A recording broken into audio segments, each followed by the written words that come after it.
मुझे आप लोगों से मिलना था, पारादीप के लोगों से मिलना था, उनके दर्द जानना था।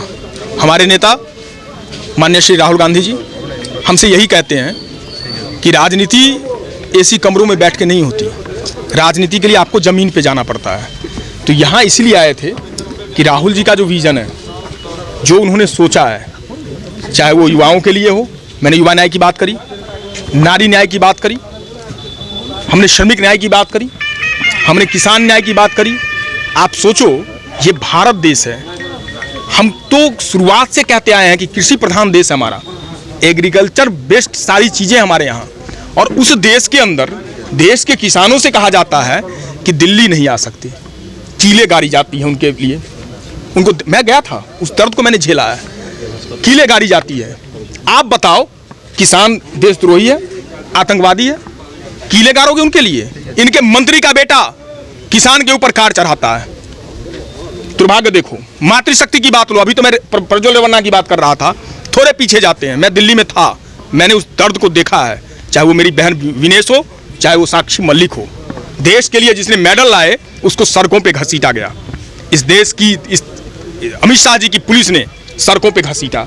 अरे अमित शाह जी, आपसे मैं पूछूं, माननीय गृह मंत्री जी, आपका बेटा LBW का फुल फॉर्म नहीं जानता हो तो BCCI का सेक्रेटरी, और जो मेडल लेके आती है उसको सड़कों पे घसीटा जाएगा।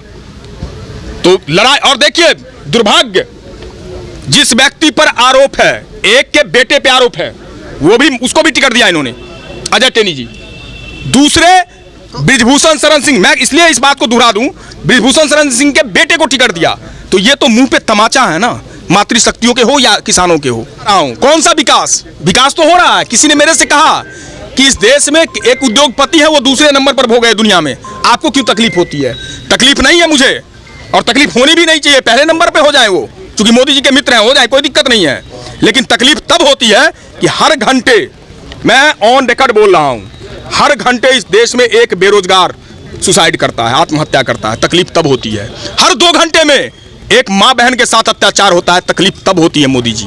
तकलीफ तब होती है जब हर 2 घंटे में एक किसान आत्महत्या कर रहा होता है, फंदे में झूल रहा होता है, तकलीफ तब होती है।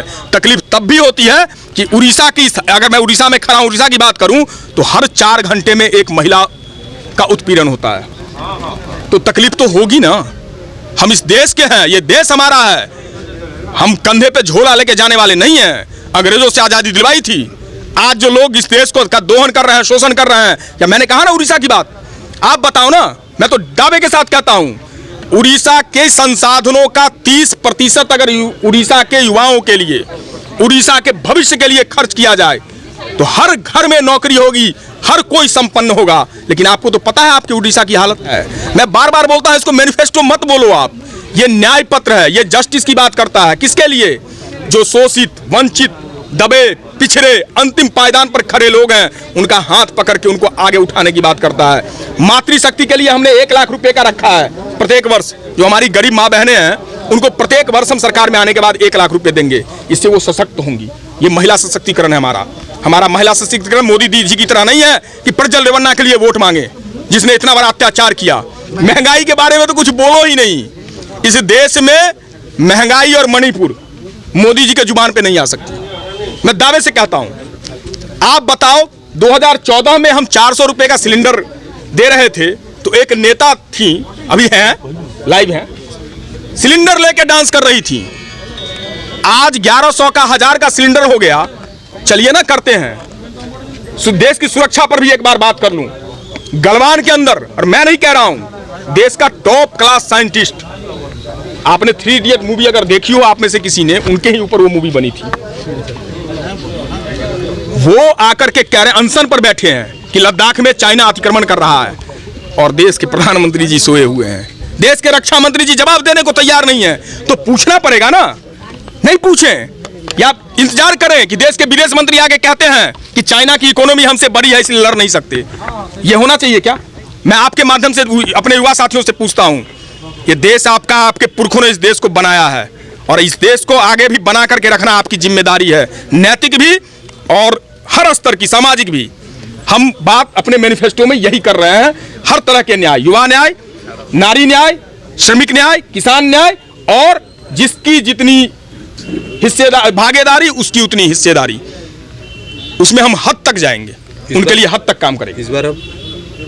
इस बार तो पक्का है। 2 चरणों के मतदान के बाद मोदी जी का आप देख नहीं रहे, मोदी जी की बौखलाहट नहीं समझ में आ रही है। मंगलसूत्र की बात कर रहे हैं, अरे क्या प्रधानमंत्री हो आप देश के, कैसी बात आप कर रहे हो? 70 वर्षों में किसी का मंगलसूत्र छीना था क्या? आप ही कहते हो 70 वर्ष हमारी सरकार थी, चलो 70 नहीं थी 60 थी, मैं आपको करेक्ट कर दूं, कोई बताए कि मंगलसूत्र छीना गया था? तो ये सब चीजें, ये लटकाने भटकाने अटकाने में माहिर लोग हैं, जुमलेबाजी इनका काम है। इनके जुमलेबाजी में अब ये देश नहीं आने वाला। अरे इन्होंने तो इतना बड़ा पाप किया है ना, अगर बोलूं, अगर देश की सुरक्षा की बात, पुलवामा के शहीदों के नाम पर वोट मांगा 2019 में, ये अक्षम्य पाप जो इन्होंने किया है, इस बार देश की जनता इनको देखेगी भी और समझाने का काम करेगी। मोदी जी इस बार जा रहे हैं, कांग्रेस आ रही है और हाथ ही हालात बदलेगी।